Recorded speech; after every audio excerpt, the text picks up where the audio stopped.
Hello and welcome back to another round of the MIA podcast for May 2022. We have to have a little bit of a chuckle because we were well into the conversation and then I realized I hadn't hit the record button. So this is actually round two for us. We've got a very, very special guest with us today, Brian. I'll introduce Brian in a second. I think what we've got to acknowledge is obviously it's the MIA podcast. We have been MIA for a few weeks. There was I think I had COVID. Some of our guests that were going to come on had COVID. There's been a bit of excitement there. But end of the day, we've got a very, very special guest, Brian. So look, the whole point of this podcast is we are addressing this question of will Australian manufacturing ever return to the glory days of the 60s? And Brian, who's in space manufacturing, is our very, very special guest. So Brian is one of my favorite people that I bump into when I'm networking. He's had such an amazing background. I think what he's doing is, it seems like science fiction now, but it's going to become science fact at some point. So without any further ado, welcome, Brian. Oh, thank you very much, John. It's a real pleasure to be on your podcast. I'm really happy to be one of your friends that you love to bump into at the networking events, because I don't have many friends. So, thank you for being my friend. I love it. Dandelions is a 3.5-year-old company. We actually specialize in, building space tech. Now, what we're doing to start the space manufacturing is we're actually doing stuff on Earth. So we have found a way to drop cell phone towers from the sky to restore communications in real time during a disaster. And the platform that we're using to drop these cell phone towers, we are actually turning it into a spacecraft. So the idea here is you're going to go to space and say, hey, I want to manufacture something. I want to be microchips, fiber optic cables, or if you're the daring type, you want to make some organs in space, right? Not the instrument, right? The body organs, just to be clear. And you want to bring it back to space quickly to close your business, sell a few. And so we want to build what is effectively the overnight shipping of bringing goods back from space to Earth. Wow. So I said it before. It's like Elon Musk, eat our shorts. I think this stuff is super exciting. One of the things that reminds me of is when I finished high school back in the early 90s. I'm probably sounding old now, but I went to the Sydney Opera House, and one of my friends had a ticket to go see Bill Gates, and Bill Gates was talking about this whole concept of, I think the internet was just emerging in those days. This whole concept of one day you're going to be able to sit in your couch watching TV, an ad for a concert comes up, and you're essentially going to be able to pick up your remote control, click a few buttons, and be able to order a ticket for that concert while sitting in your couch. And I remember everyone in the audience was just like, wow, this, Bill Gates is starting to lose the plot here. He's a little bit crazy. But I think that what I love about it is that's just completely normal now. My son, he's just like, what? You mean you didn't have a phone when you grew up? What did you do?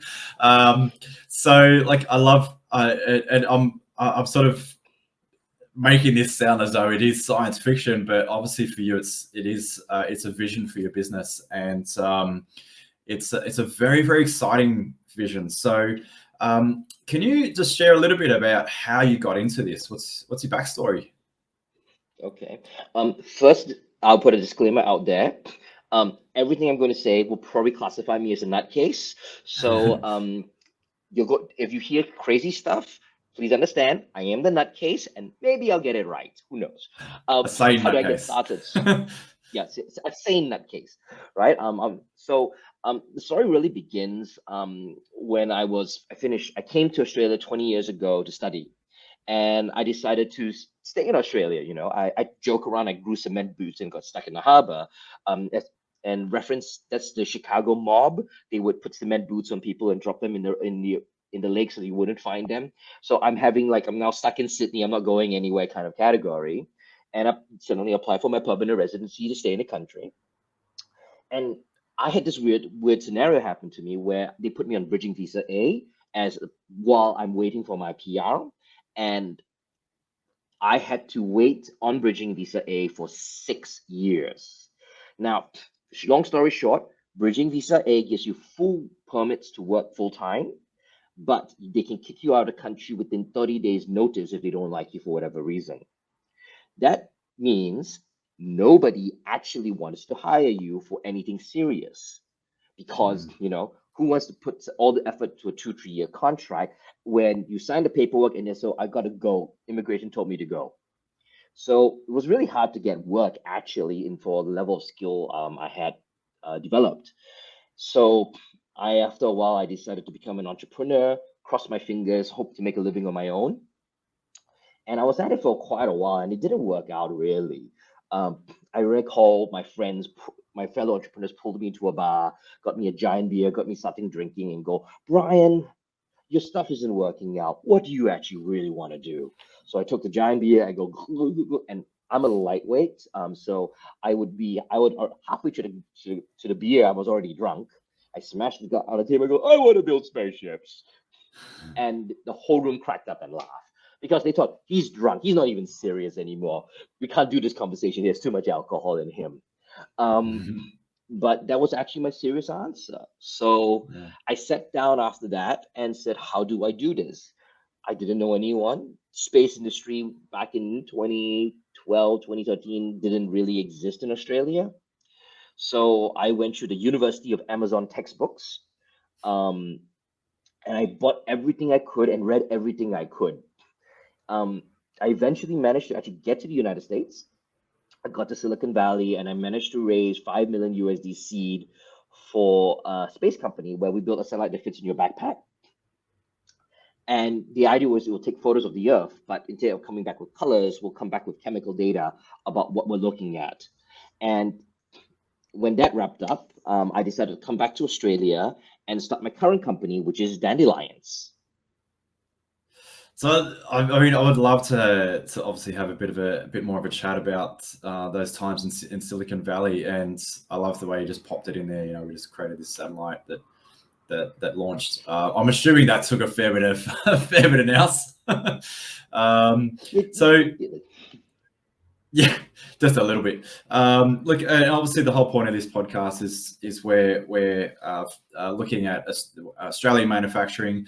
One of the big things with the modern manufacturing strategy since 2020 is the Australian government has been pouring more funds into the Australian space sector.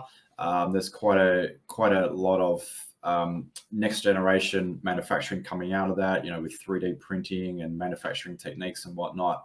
How does Dandelion fit into that bigger strategy, would you say? Yeah. So when Australia realized they needed to get involved in space, it was two things. It was first a huge commercial opportunity, and second, it was a huge sovereignty issue, security issue, because we know the modern warfare will be space-based, and so Australia didn't have that capacity. So the long story short is, OMG, I have left the doors open. I need to get this sorted. So they opened the proverbial floodgates and everybody everywhere in the space industry went, what sticks? Whatever sticks, just go for it, just see what happens. And we're in this like real chaotic sort of industrial equivalence of trying to figure out where we're moving towards, and we're starting to get the sense of direction of where the industry wants to go and what defense and sector needs out of us. And as a whole, we're going through those processes now. For us, because we're focusing actually on manufacturing in orbit, in the sense that right now the cost to go to space is coming down. We all know about Elon Musk and his starships, and he's working to take the Falcon 9 charges $5,000 a kilo to send something to orbit, and that price tag is 30% cheaper than everybody else's rocket, right? Starship, which is the one he's building, he's working towards $25 a kilo. Wow. Don't even, I'm like, dude, seriously? I'm like, you take 1 0, I'm a happy camper. You take 2 or 3, I'm like, okay, this is something else. So he's doing that. So the cost is coming down immensely. But what's not coming down in cost is how to come back from space. So we're going to send a lot of robots and machines to space and satellites. But if you want something in space to come back to Earth, that's actually quite difficult still. Um, so yes, Elon can get his rockets to come back, but we're not really bringing back usable payloads. Aside from really bringing astronaut bags and a handful of experiments, it's a lot of commercial capability at scale. So where we come in is there's 150 other people in the world, 150 other companies in the world who are trying to build rockets of some caliber to send things to space. But there's only about 5 entities, including SpaceX, that can actually get things back from space. And the rest of them are all effectively sovereign capabilities, right? Russia, China, and the United States, NASA, Boeing, and SpaceX effectively. So how do you enable the returning things from space quickly in high volume? Because that's what you need for manufacturing, right? You're not going to make one Ferrari and sell it. That's not the way it works these days, right? You're going to need to make a handful of them. So where we come in is, can we make a spacecraft that can sit in the majority of the rockets that are being built, so that when you send stuff up, you can use this as the same method of bringing things back to Earth? So that's where we're sitting in the grand scheme of the space manufacturing world. Wow, sounds like a pretty big feat. Look, one area I would love to cover, and this always comes up in our podcast, is the whole concepts of grants and whatnot. Have you been down that road, and what's it been like for your business? Yeah, I've done a fair bit of grants, and so I think the backstory there is we all knew what we had with a pandemic, and I had and all the thing. So all the money the government put initially in the pandemic was emergency response to just keep the economy afloat. But you can't keep doing that. So this now we're in the transition phase where you still need to pump money into the economy, but you need to get productive work, right, going. So what you're seeing is all that spend that instead of going out as a handout is now becoming grant money for work. And if you even Google it, and you can close your eyes, throw a dart at a dartboard, and you hit a grant of some kind. That's how much money is floating out there right now. So we've actually focused a lot with grants for the emergency services for our work. So we actually won the New South Wales Small Business Innovation and Research Grant for connectivity, which is why we're dropping cell towers into disasters. We're also part winners on the Australian Manufacturing Growth Council grant with Spiral Blue and Esper Satellites to actually do a space mission. And our space mission, we are actually helping them with like software simulations to test their computing for their platforms. Plus, we're testing new materials to build new kinds of spacecraft on that platform. So crossing fingers, we'll do well in both of them. And we're right now in the process of just doing a whole bunch more. So I think for those of you who are interested in applying for grants, most of the government grants will be 50% matching. And what it translates into is we want to support you, but we don't know how to assess the risk. So if you can show us that you have managed the risk, we'll give you 50% of the money to help you execute on it. If the government goes, there's a need, I specifically know that I cannot pass to the commercial sector yet, the grants tend to be 100%, right? So they'll give you, if they need, if you say I need 100 grand, here's 100 grand kind of thing. And if you are further along in the manufacturing process and you're going, I want to export, there's export grants. And if you're building something, as I mentioned, like that's of interest to sovereign capability, there's even grants for that. I think that one's up to 20 million, actually, if you need that kind of money.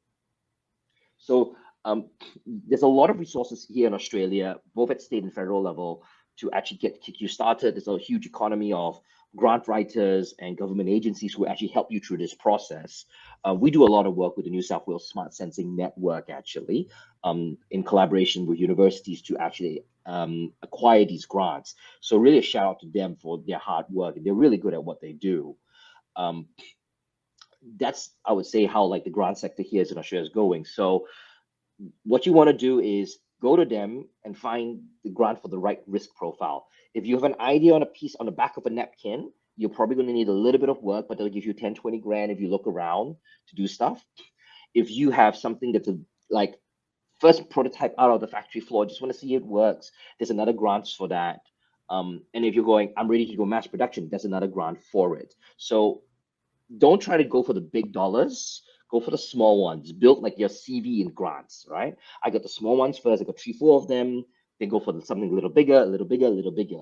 And that gives comfort to the person who has to give out $1 million that you actually know your work and you have a history with all his colleagues and peers that you've done the right thing. Does Yeah, that make that's sense? really good advice, actually. I like that. Because I think there's, for some businesses, it's like you said, there's grants everywhere. A lot of people don't even know where to start or how to start. So I like that advice of just sort of ease your way into it and keep chipping away until you are able to pull in those larger grants. Now, you also mentioned the word export. I think, which is of big interest to a lot of our listeners as well. I know in our previous conversation you said that it's in the process. Do you want to just give a little bit of an insight into how that's gone so far and how it might go in the future for your business? Yeah. So Dandelions is still developing our product, right? So we're going to begin initial export conversations soon. Um, I would say, but from like just a big holistic position. Um, for the US, the major allies on this side of the Pacific will be Japan, Singapore, and Australia. And it is in the interest of the United States that we maintain export relationships with the United States. And the two, three main reasons would simply be A, all these three countries, Japan, Singapore, Australia, with an aging population, we need to become an export driven economy to actually survive in the next 30, 60 years. And the second being, US is one of the few economies left in the world, like one of like five in the next 60 years that will actually have the purchasing power to purchase export goods. And it will be the largest of these 4 or 5 countries, right? So strategically, you want to export to the US for the long term for that very reason. It is called the market of last resort for very good reason. Um, in maintaining that relationship, the US knows that trade is an important part of it. We're going to be trading with these countries. They want us to trade with them for it. So the free trade agreements that have been previously signed and the new ones that are in the works are all around, ensuring this relationship continues. And honestly, the United States is not going to have a conversation with Australia about having nuclear submarines if there wasn't also going to be a transfer of technology both ways to solve other problems. So there's an opportunity there if you were, even if you were in defense or not defense, to do these things as well. Very interesting. Very interesting. Now, you mentioned that I think one of your strategies for enabling that whole export process was you currently have a bit of a network in Silicon Valley and the US that you're able to tap into. Are you able to give just a little bit more away around that, how you're navigating that side of it? Yeah, sure. So myself, because I went before this Austrade and others go, we were interested in space.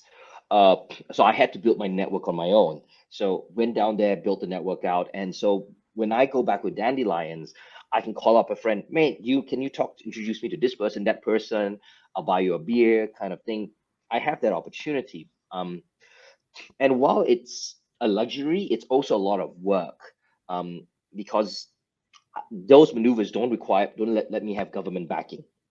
Um, but if you talk to Austrade, you talk to defense, um, everyone in Australia understands the long government policy basically says the long-term economic opportunity of Australia is in the exports of high-end manufactured goods.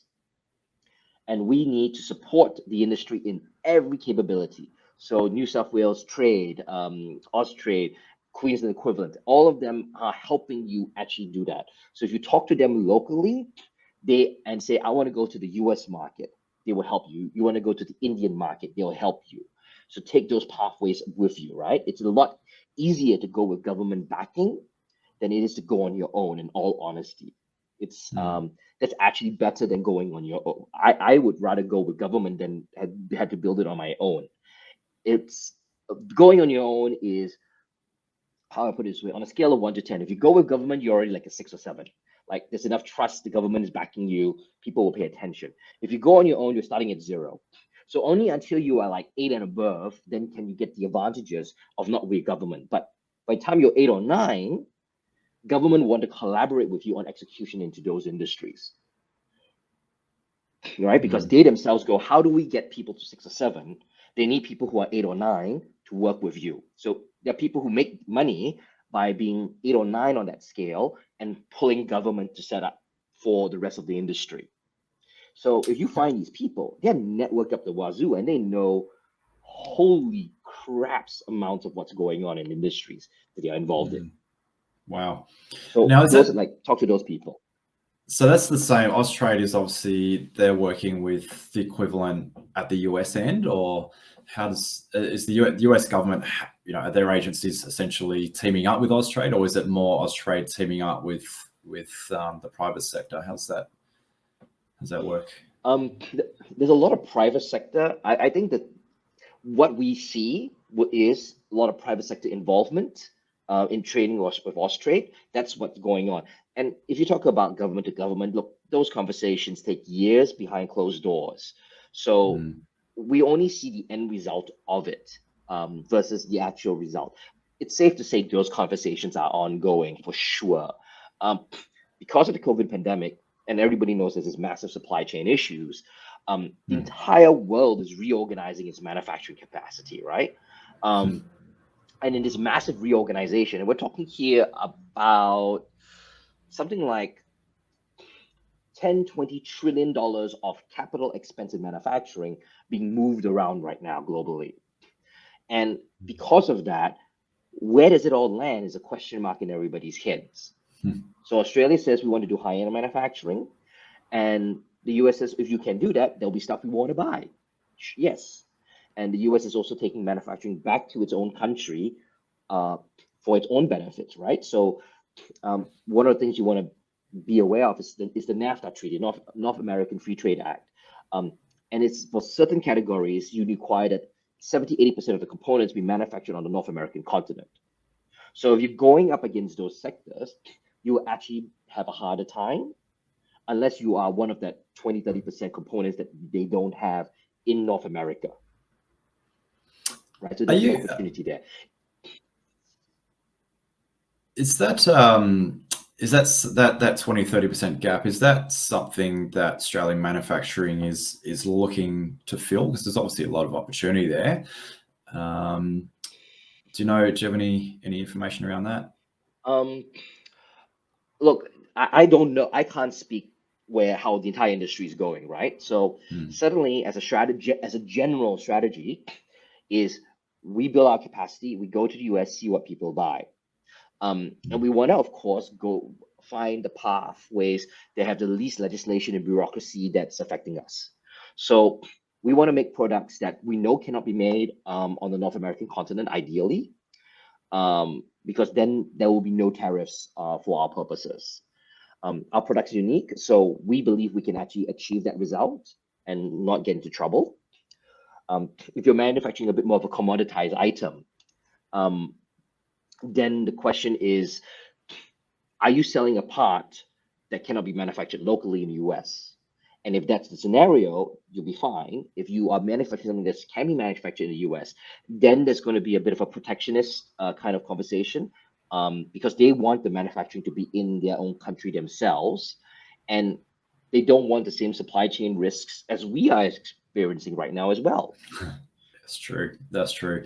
And I also have this conversation, like, Donald Trump, whether you like him or not, I think it comes across that he was the instigator for reviving American manufacturing, which I think from the overflow of that is, like you said, obviously the pandemic accelerated that, but I think the overflow is that a lot of other countries are looking back to manufacturing locally as well, which look, I mean, from my perspective, I think it's fantastic. I sort of grew up in an era where if you weren't efficient at something, you get someone else to do it, and that seemed to work for many years. But obviously, Australian manufacturing just shriveled up, and there is this opportunity now for Gen 4 of manufacturing where Australia is renowned for quality. Our technology layer, innovation. I think this is where we can take advantage of our position in the international market. I agree those are valuable, but I actually will add one other point to the company, right? The primary reason why Australian manufacturing left Australia was because we could actually get it cheaper elsewhere. And that only worked in an environment where security was not, and reliability of supply chain was not at the cost of the end user, right? Because if you're shipping goods from China to Australia and you're not worried about the ships being pirated, sure, this is a great business opportunity. But once you considerize that that's not actually going to happen anymore. So the US has basically, since the end of World War II, provided global security over international shipping lanes. That's going away. That means Australia now needs to protect its own shipping lanes. And part of the reason why you want to trade the US is because the US will protect trade with the US, right? What Australia's primary advantage, I would say, beyond those things you've mentioned, is actually security. Because we can establish a supply line to countries like the United States, Japan, that are actually easier to defend than actually a whole bunch of other countries. Because for everybody on this call, fair enough, and because no one had to ever account for how much losses you have to take if other countries start seizing your cargo. So if that is a reality going forward, and it is going to be a reality going forward for some people in the world, how do you change your supply lines? How do you change your manufacturing processes, right? It's not more about the cost of where is it cheapest to manufacture and ship. It's about where you can do it most reliably. And everybody in the world is going to pay a premium for that level of reliability.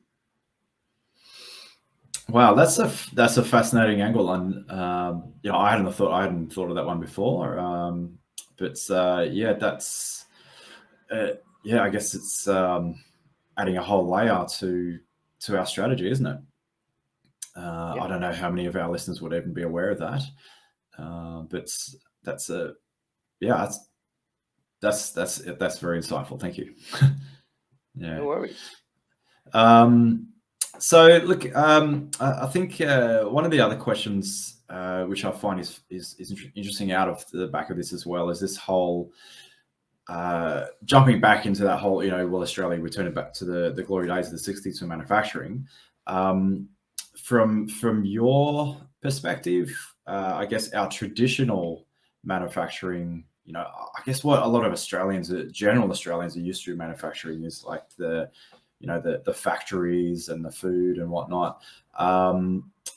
Is that I mean, it's always going to be there, but would you see it's worth us wanting to grow those, or where do you sit with that? Australia has a couple of what I call natural advantages, and then there's natural opportunities and things that we need to fill, right? So the space industry is an example of a natural opportunity. It's something we need to do. It's a sovereign risk, so it's a natural opportunity.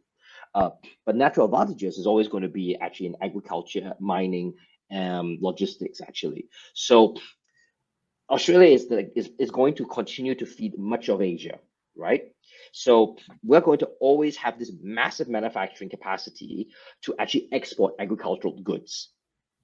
Now, what's going to switch is when we during this COVID pandemic, a lot of food was actually wasted in shipping containers. So we were shipping fresh goods internationally to certain ports, but the ports couldn't take the goods because like Los Angeles is like almost like a 2-year backlog or something ridiculous of that nature. So the foods are going to expire on the ship. So what you're going to end up happening is, with supply chains breaking down, um, people will desire for fresh food will still be there, but there will be increased demand for preserved goods, things that you can put with high shelf life, ease to transport logistically and make it easier. Rule of thumb, if you're starting down that path, you want 10-year shelf life just to be able to be like get it from the factory floor to the person, and let it have that safety net out there. So you really want to think about those things, right? We're still going to produce a lot of the rare earth we're going to produce a lot of coal and iron for the world. I'm sorry, climate change folks, but coal is back on the table.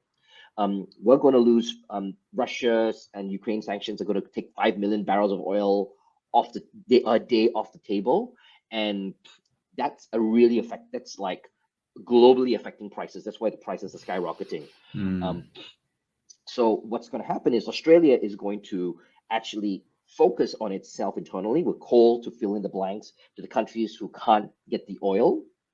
Um, we are now the US government is working with Australian government to actually increase our manufacturing, our mining of rare earth metals. So if you're in the if you're mining, and you will see this massive thing about mining and processing rare earth metals in Australia ongoing right now. Then there's conversations of building smelters here, right? So instead of sending iron and coal to another country to make steel, we want to do it in-house and then export the steel. Yeah. Now, much of Australia's economic growth, as we know, has been with China historically, but that's going to switch. And that's probably going to be more with Southeast Asia in the future, right? And India's a lot of people talk about India, but India's a very insulated economy by its design. So most of our exports will be into Southeast Asia for the next phase of Australians' growth. So will we be exporting? We will be exporting a lot. There'll be a lot of goods that Southeast Asia cannot make. That's where we want to play, ideally as a country. We want to feed the country both in the iron, steel needed to build cities and infrastructure, and to just keep mouths fed.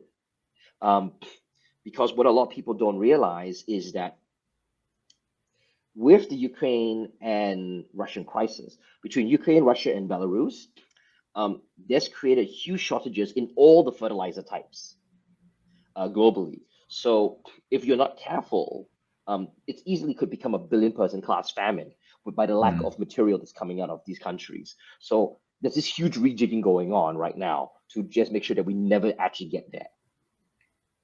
Yeah.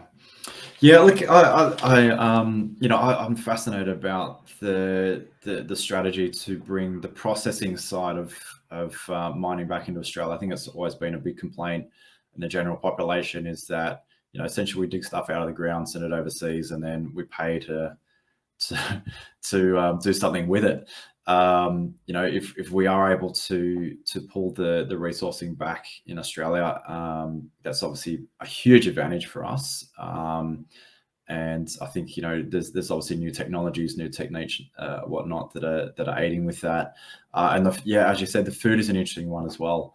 The whole Ukraine war has thrown, I think, a lot of layers into disarray, which I guess the world's always got to be prepared for that and be prepared to rejig. There was I guess ever since COVID hit, the world's there was this buzzword of pivot, but I think it's had a lot of layers in society just automatically just relook at themselves and come up with better solutions globally and locally as well.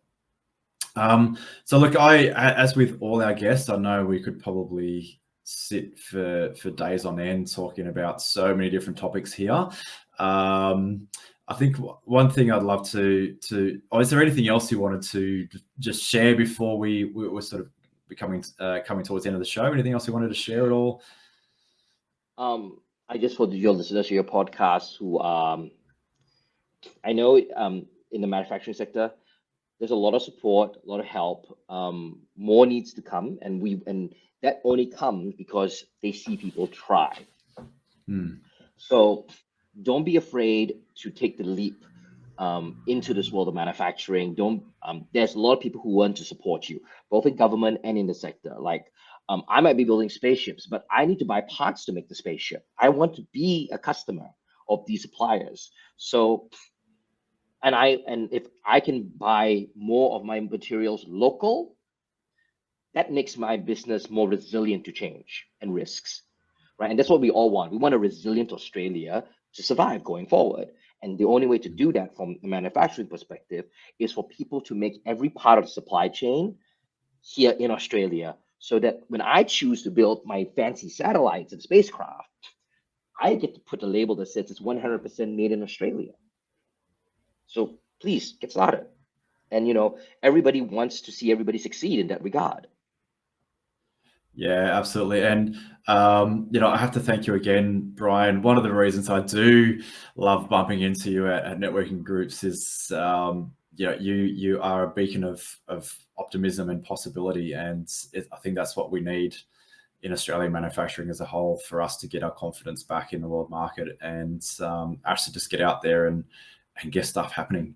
So, once again, thank you very, very, very much for jumping on board the podcast. It's been an absolutely fascinating conversation. I'm super excited to see what happens in the next couple of years with Dandelions. There's such a huge, huge, huge vision, and such a huge possibility as well. I mean, something completely transformational. That I'm not aware of anyone else who's trying to achieve what you are. You might have a different insight into that, but definitely from my angle, definitely not. But thank you very, very much again, Brian. And wish you. Well, I say this with all our guests, but definitely want to get back on board again and have a bit of a summary of how everything's going. Thank you very much for having me. It's good fun being here. Excellent. Thanks, Brian. And as we always, keep a lookout. We do have our next guests booked in, and we are talking about grants and those sort of topics as well. So they're already booked in for the June show. So keep a lookout for that one. And thank you for watching. Have a good one, everybody. See ya.